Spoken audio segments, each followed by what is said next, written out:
This is a quick tutorial on how to use Canva templates.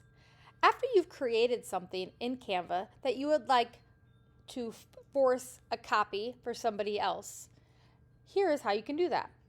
As you can see, we created a card for Teacher Appreciation Week. You'll see many different versions that you can choose from.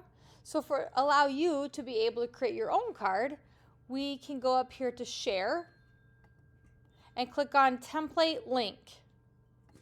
Here's the link that you will use, and you can share out with either your students or staff so they can create their own.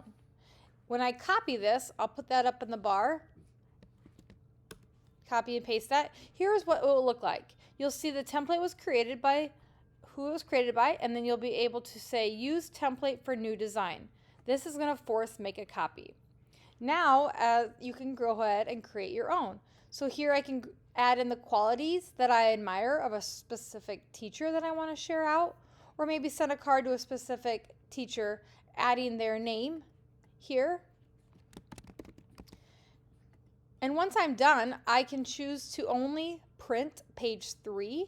So I'm going to go to Share again, go to Download, and I want to make sure that the teacher sees it. And so I want to go to page 3, and I can download it. And now I'm ready to share my teacher appreciation card with a specific staff member. Hope you enjoyed it. Be sure to check out the other grab and go learnings that we've created for ITEC.